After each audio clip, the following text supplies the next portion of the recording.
It's time for AggroChat, the official podcast of the Tales of the Aggronaut blog and stalwart gaming community, where we talk about stuff and things, and the stuff about the things, and sometimes gaming. I'm Belghast, and let's start the show. Hey folks, it's that time again. Time for another episode of AggroChat. This is episode 413. Tonight I'm joined by Ammo. Hello. Ashgar. Hello. Kodra. Payload too large. And Tam. Hello. So do we want to dive into the real topic list, or do we want to do the reoccurring topic? Might as well get it out of the way. Probably pretty short today.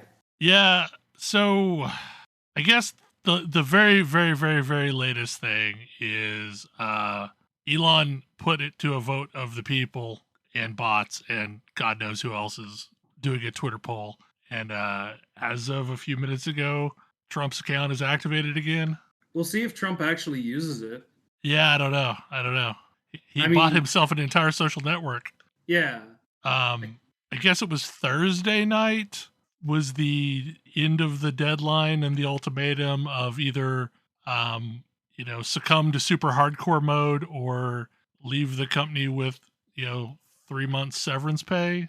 And some estimated 80% decided to leave the company. And now Twitter is running on only a couple hundred people. I'm going to guess that it's the entirety of the company that was not on a visa. Probably, yeah. It probably everyone that they didn't hold that on. I have already heard some people saying how great it is that the visa program exists, and it just makes me kind of sick. Yeah. There's been tweets about that already of you should just get a bunch of H-1Bs. They can't do anything about it. That's horrible. Yep. We should fix our broken immigration system so that we don't build a new indentured servitude process. That sucks. Yep. And I don't the reports coming out are that basically there's entire segments of the company that just don't have anybody anymore. There's no payroll department, for example. Don't know how they're going to get paid. Because even in the modern world of, electronic transfers and all that stuff, somebody's got to process the payroll or nobody gets paid. Apparently key systems, just delivery of tweets don't have any engineers anymore. There's nobody staffed in that part of the company. So it'll be interesting. It's probably going to truck along until something happens, probably due to bad data. I've heard someone started uploading the entire contents of movies to Twitter. Yeah, because their copyright is gone. Their copyright protection is gone. Yeah. Yeah, I heard that. Good Lord. I do know that today I deactivated my account, minutes before hopping on the podcast.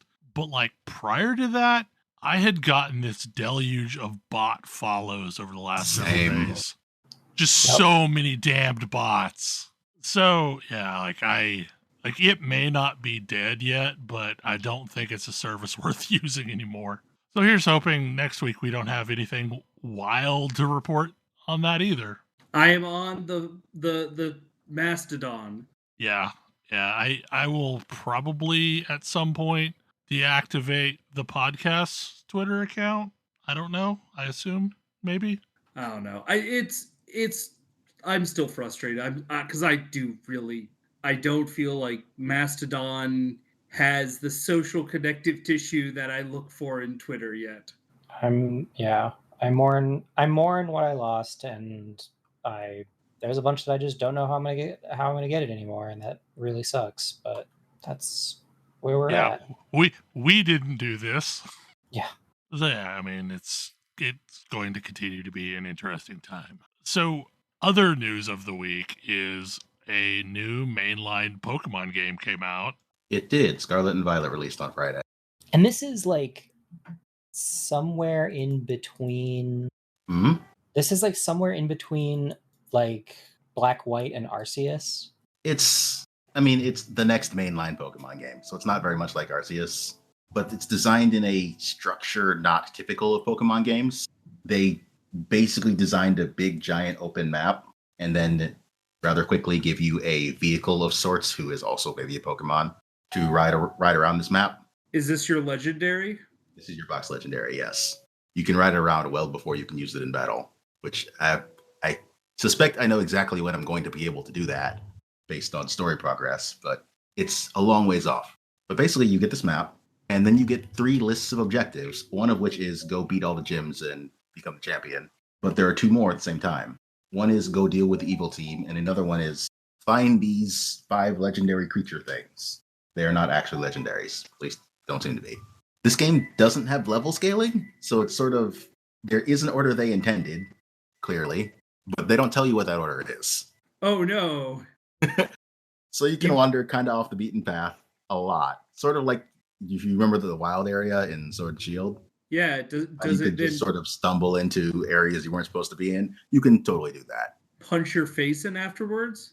I've so far only made minor versions of that where like my team is like level 12, 13, and I stumble into a level 20. Not like a level 40 Snorlax like Sword and Shield had. But it's been kind of interesting because it is very undirected at the start. The Wild Zone in Sword and Shield was super fun. And if they're expanding on that, I'm excited. This appears to be the game of that. I mean, that's pretty cool. It's probably worth mentioning that there are some design considerations that they probably should have made and didn't. A lot of people are talking about how this game's graphics aren't great, and that's whatever. I think they're fine. People are also talking about how this game's performance isn't great, and that's true. Kirby and the Forgotten Land made a rather fun trick where it changed animation speed based on how far away from the camera something was. And this game also does that, but it has much longer sight lines than Kirby ever did. And its threshold for far away from the camera is far too short. So like while the game is technically running at whatever frame rate, that's fine. Probably 30. Doesn't seem like it's running at 60. Many things in the scene are animating way, way slower than that. The game's real ambitious, and I guess this is the result. But I'm having fun so far. I also know it has co-op, and I've had a friend who has spoken very highly of the co-op, but I haven't had a chance to try it myself yet. How does, like, couch co-op or like online co-op where you roam around the area with another person? do you like do big boss battles together, like 2v2 fights? They have sort of the equivalent of the max raid battles in Sword and Shield, but also Neat. you can literally just wander around with somebody else.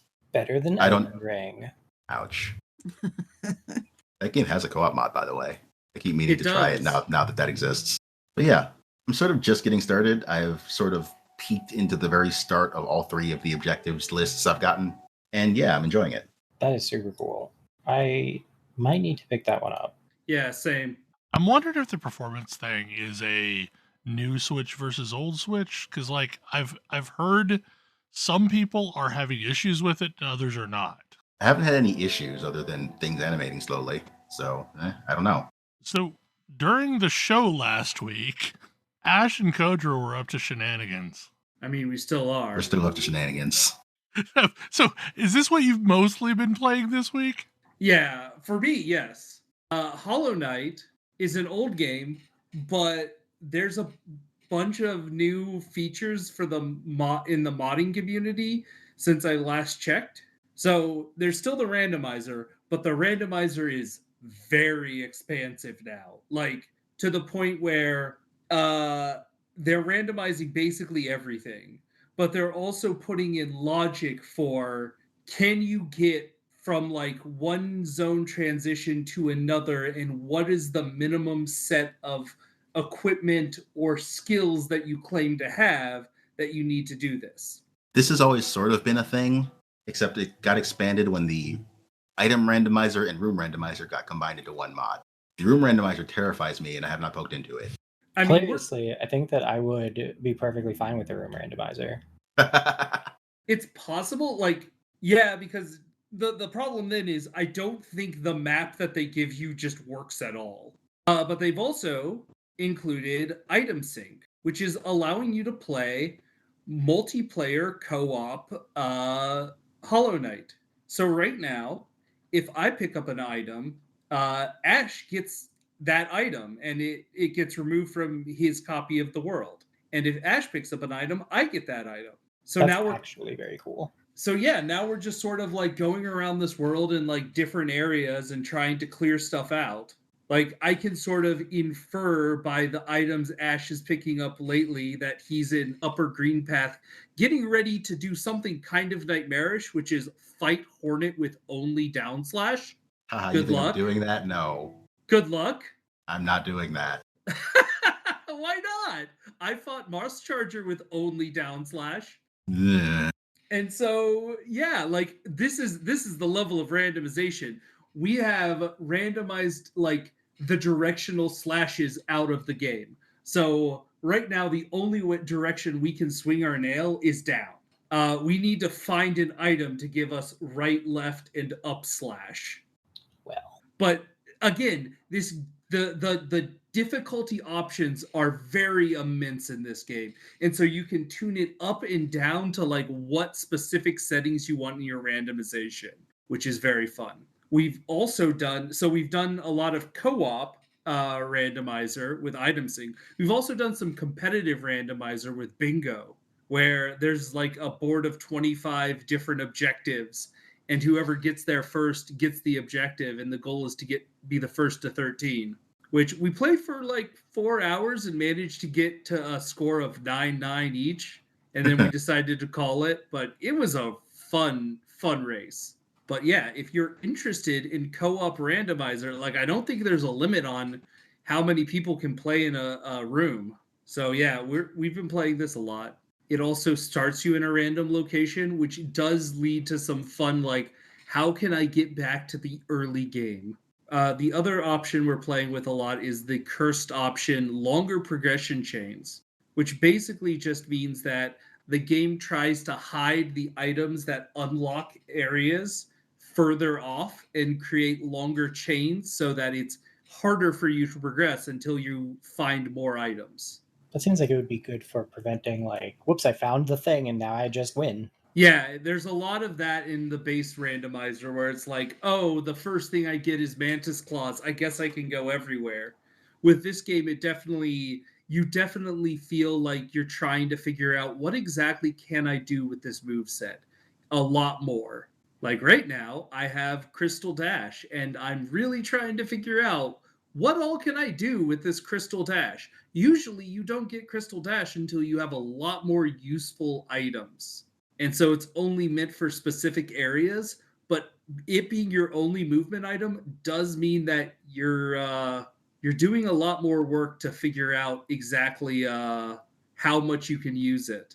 And the other thing we have going on is bench warp, which is usually standard for all randomizer, which lets you warp around all of the save points, which is just required because you will soft lock yourself in this. But yeah, if you're a fan of Hollow Knight or might be interested in it, it's definitely an interesting way to play this game. So another thing that's been going on this week that we talked about a little bit last week is Star Citizen IAE, Intergalactic Aerospace Expo. Yes.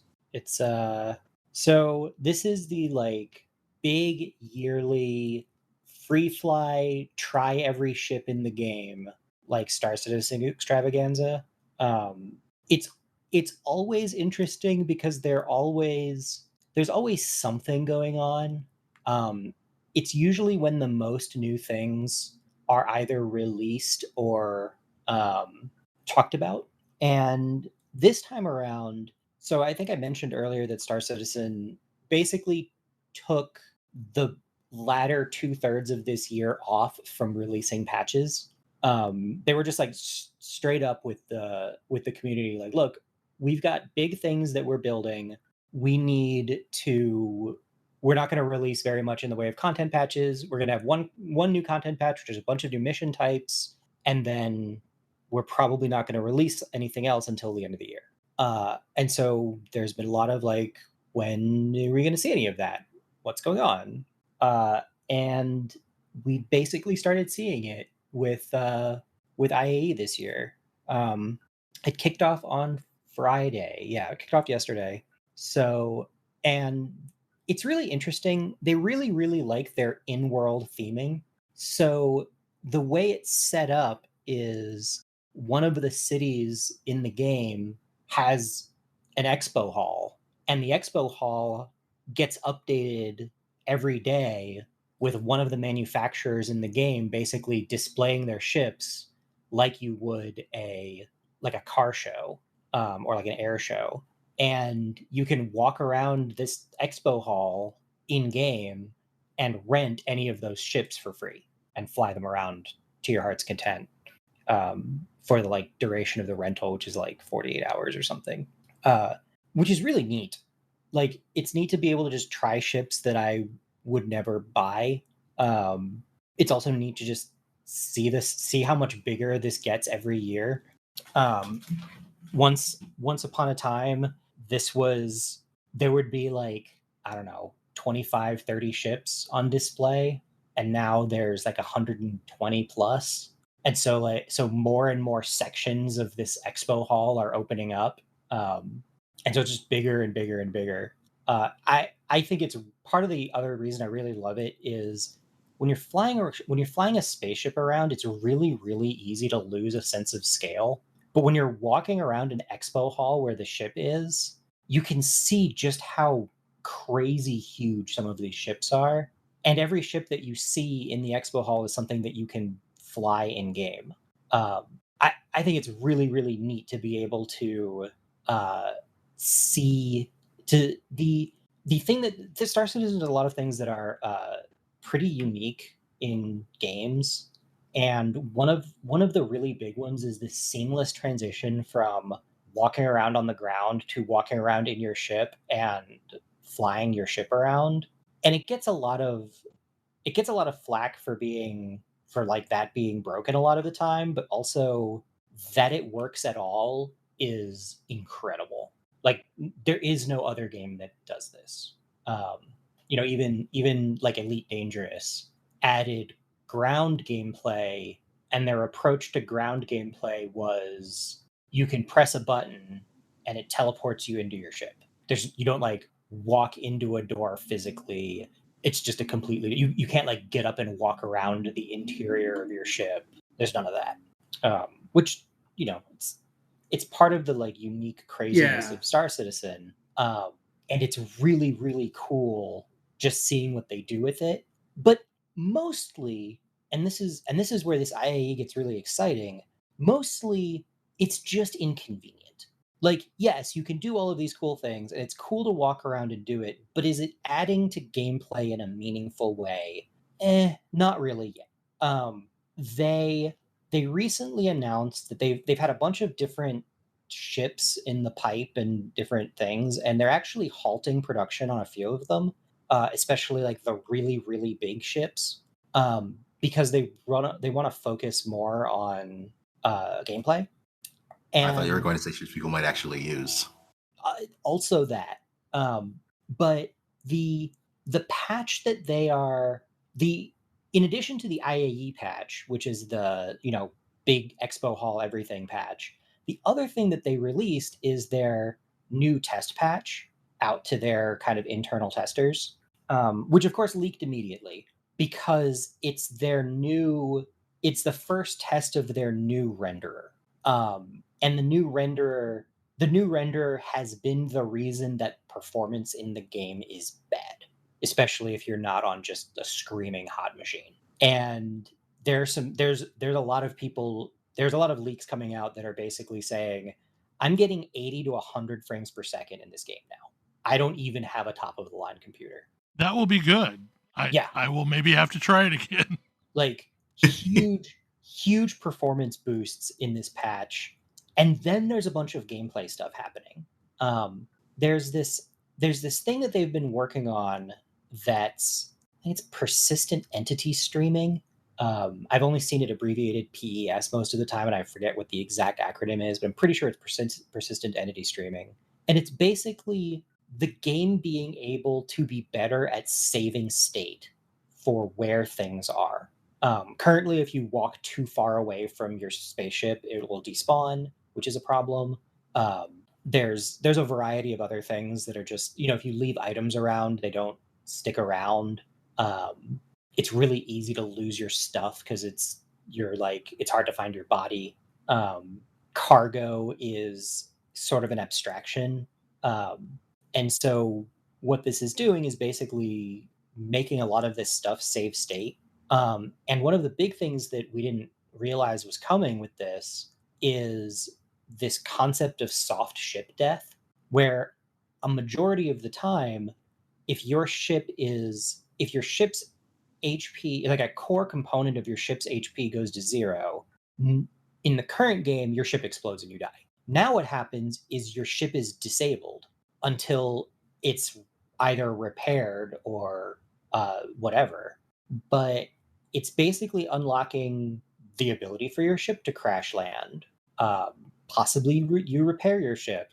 For everything that the game cares about, as far as tracking, like, did you disable a target? The soft death is actually the thing that it looks for. So it doesn't actually care if you blow up if the ship gets blown up. So there's some people that were streaming some honestly really cool looking gameplay where they got into a fight with a bunch of NPCs. The NPCs disabled their ship, and then while the NPCs were milling around, sort of just continuing to patrol, they got out of their ship with a pistol, boarded one of the NPC ships, and stole it because they didn't just blow up when they lost the fight. And alongside all of this is salvage. So there'll be, when ships get destroyed or disabled badly enough, you can have a salvage ship come and either tow it back to somewhere you can get repaired or scrap it for parts. And it's all this continuing building the game out into a world. Yeah, that's neat. Which I think is really cool. And they're gearing up in a pretty big way. They're gearing up for Pyro. And Pyro is the next system. What is Pyro? Pyro is another star system. Oh, got it. And it's intended to be basically intended to be a much bigger, much lower infrastructure system. So a lot of these things like refueling and various survival stuff and forth is actually relevant. Is this the pirate system? This is the pirate system. I think that it is a very, very interesting choice to make their lawless system the one where just to get by, you are probably going to need to cooperate more than anywhere else. We will see how that goes. They also released the game launcher has a ship pictured on it that hasn't existed in the game until this week. It's now out, and it tells me a lot about some of the intended direction of the game, I think. The game has some really just enormous ships. You can fly some just huge things.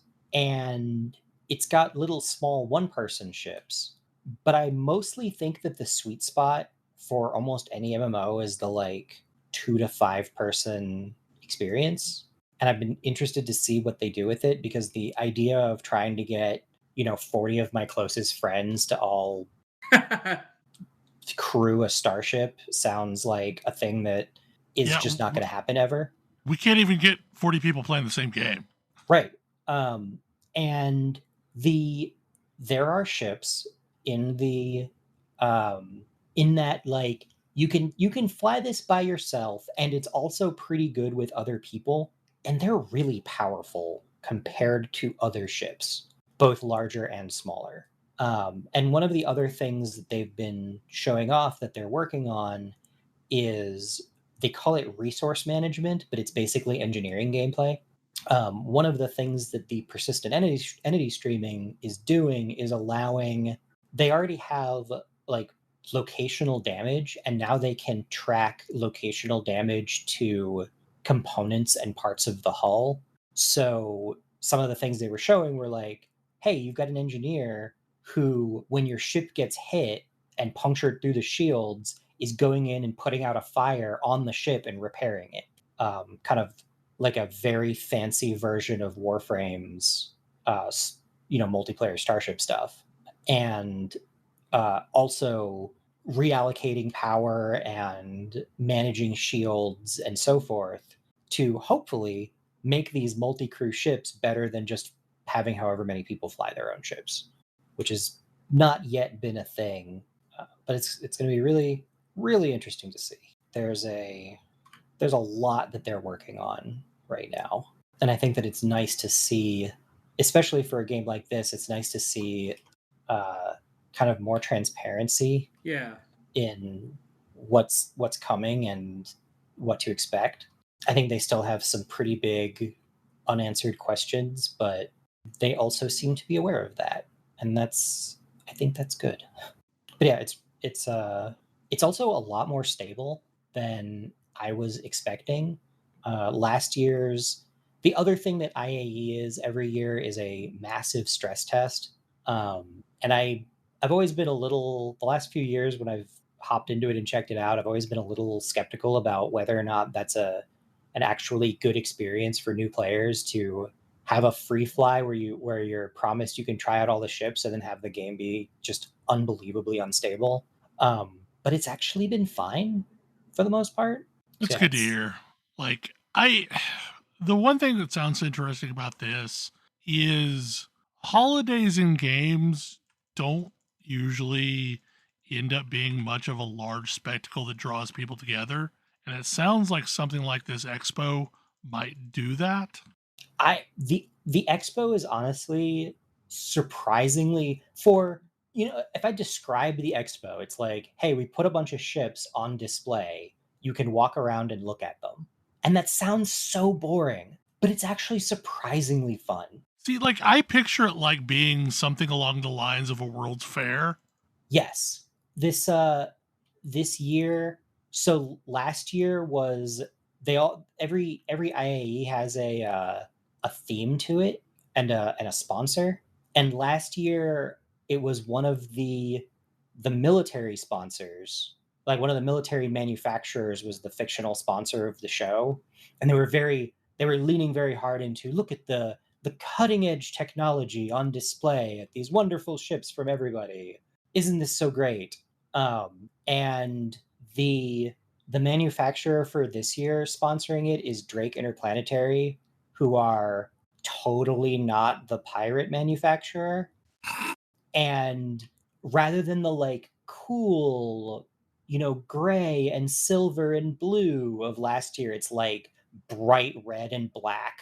The motto for it is the war at home, and the theme is basically, the military sucks, you can't trust them, you should have a ship that you can protect yourself in. It's very in your face, and there's a suggestion that things might go weird. Earlier this year they have the like Invictus launch week, which is basically a military showcase. Drake is not invited to that one officially in the lore because they don't make any military ships, and the military doesn't actually super like them because pirates everywhere use their ships.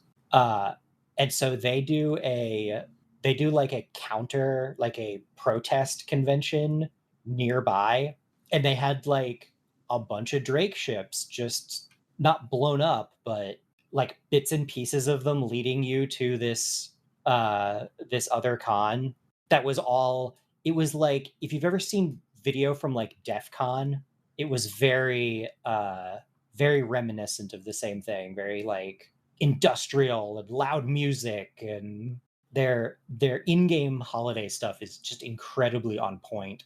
And I'm it's neat to see them expanding it, because yeah, I mostly find holidays in games to be a little bit lackluster and not really good at bringing people together. Not good at feeling like an actual holiday. Yeah. Whereas like you go to the expo hall and you see people running around and everybody's jumping in on ships, and it's one of the few times where people like bother getting dressed up. And so you've got people that are like actually dressed to the nines in whatever they think that means, because at the end of the day, these are still MMO players. Shiny, gaudy outfits. Or like the most edgelordy things they can find. Or, occasionally just the event shirt and no pants. It's the whole spectrum. Okay, so now we have a flight stick topic. Probably related to the game you were playing. Yeah, I don't know that I've talked about it much, but I have been slowly updating because I've been spending more and more time playing various flight sims. I finally sprung for a nice flight stick set. I had been playing. I picked up a flight stick for Star Wars Squadrons a while back, and I didn't. I never really got that into the game because I didn't like flying it not with the flight stick, but the flight stick was uncomfortable to was like physically uncomfortable to use. And I found that really hard to reconcile.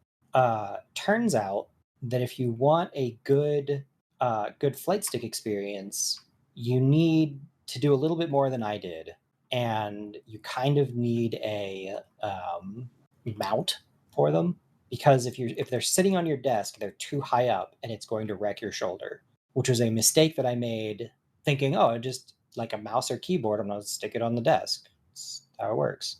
And no, this is not actually what you need to do. I did not realize this because it's been a long time since I've had a flight stick.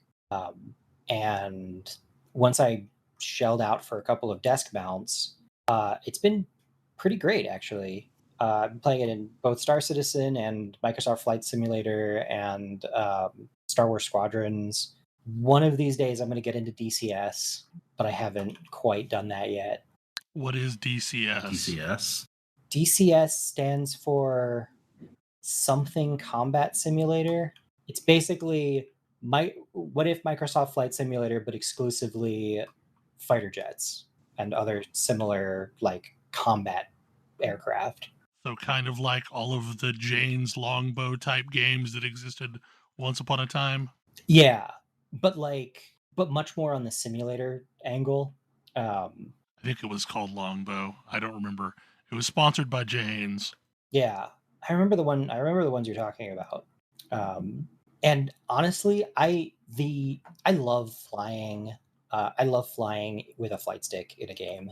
I think that it's really easy to be like, I don't understand what's cool about flight sims, and then you actually fly it with a throttle and stick or a pair of sticks, and you're like, oh, this feels really, really, really cool in a way that a controller or a mouse doesn't really get you.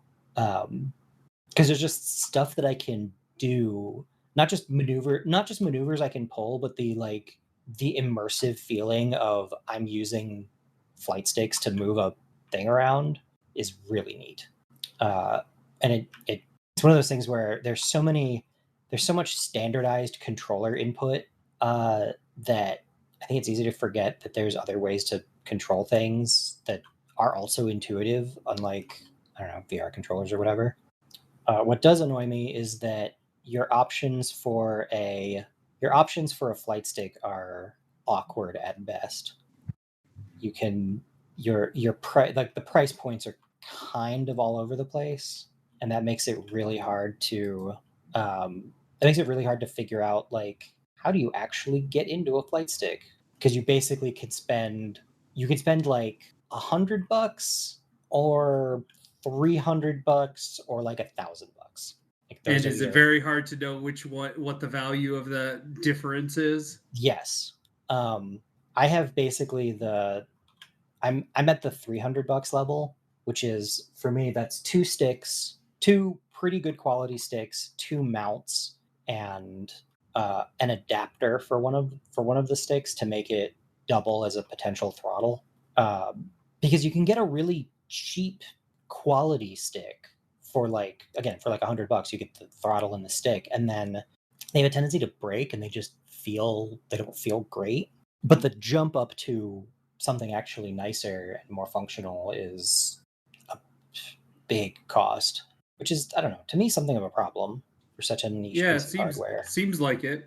And I guess they do well enough, but it feels kind of hard to, I don't know, feels hard to get into. Feels inaccessible because like people get really into their, sim pits and so forth, but that's a huge expense. Yeah. And like, yeah, sure, it's really cool, but who has that kind of space and money? There's a slightly fancier set of sticks that I've looked at, but ultimately decided I did not need. And I'm not convinced they're significantly better than the ones I have, which is also the confusing part. Well, the thing that sucks is there's no place really to play with stuff anymore. Yeah. Like, because it used to be Fry's even had a lot of this stuff, Yep. prior to the downfall of Fry's. I mean, it's impossible to just get hands on something, and that's part of my hesitation sometimes to order something, because I don't know if this is going to be the thing I actually wanted. Yeah. I mean, I basically had to order the sticks that I currently use. I ordered blind from Europe because they were really well recommended, and that was what I was going off of. And that's, I don't know, that's a hard. I was really uncertain about my about that choice. I'm glad it worked out. It'd be very frustrating if it didn't.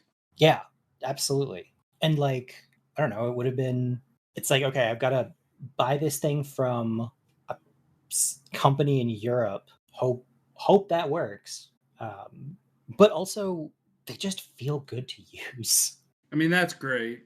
Like, I've talked about movement in games before, and I doing a bit of self-analysis. I suspect that part of the reason that I'm just so obsessive about movement in games is because I grew up on flight sims, and it just I was playing Star Wars Squadrons. I loaded it back up with my new stick setup.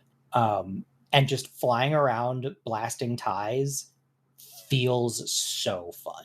Like, just, it is such a joy to maneuver an X-wing around with a pair of sticks, just like blasting away at ties, or like trying the new race courses in Star Citizen in a racing ship, just like zipping around corners and drifting with the between the throttle and the thrusters. It just incredibly satisfying. Which I guess leads me, that feeling of immersion definitely leads me into the other hardware topic. Thanks to a local friend of ours who upgraded their monitor, I'm currently testing out an ultra wide monitor for gaming. Oh, yeah? I thought I would hate this, and now I think I'm obsessed. Is this one of those curved ones? Yeah, it's one of those just enormous curved ultra wide monitors. It's pretty satisfying. I have never gotten motion sick before, and I've had to be very careful about my FOV. That's been my like one big takeaway is it's so big and it takes up so much of my it's so big and it takes up so much of my Your actual real life field of view. yeah, my actual real life field of view that if it's weird in any way, it really throws me off. But like, I think that having the ultra wide, and it's like a 1440p ultra wide, is a better experience than the 4K monitor I used to use. Like the immersive feeling of having the game taking up most of my field of view over just a higher resolution is huge, especially because things just run better. And also I can read my UI. It's an advantage. My desktop setup does absolutely look like something out of the Matrix at this point. It's sort of silly, but also great. I'm not even sad about it. I'm pretty happy with my switch over to a 1440p, to be honest, from a 4K. Yeah, it's much better than I expected, honestly. For me, like, the loss of screen real estate was the only problem, because like, if you're running a desktop at 4K, you have a lot of screen real estate, but I ended up picking up a second 1440p monitor. I didn't get rid of my old monitors. Yeah, you have a nonsense setup right now. I currently have two different monitor arms bolted to my desk, one of which is a dual monitor arm. I can't say that I feel like the third monitor was as life-changing as the second. I'll be honest. I mean, you just have a lot of monitor space right now. I do. I have a ton of screen real estate, and I do use it. I I don't necessarily need to reveal my secret shame vis-a-vis ultra-wide Excel spreadsheets. How many columns can you get on that? Oh my god, so many. They're so good.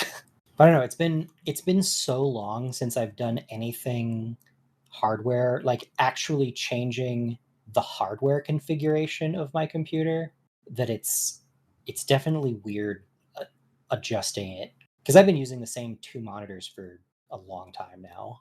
Anybody have any other topics? Sports room is weird to be a progression item. Sports Room is a weird progression item, but I love it. I don't know where any of those are. This week I more or less clawed back to where I was on the other server. I hit armor smithing 200 in New World and have crafted 3 of a 5-piece set of 600 armor. And the giant Sounds turkey good. is the giant turkey is attacking everywhere. If you've not ever seen Turkalon, you should at least roll up on it once just to witness it, because it's kind of dumb and hilarious. It lays explosive eggs and has laser beam eyes and is giant and will randomly home in on you as you run past it. So that's entertaining to say the least.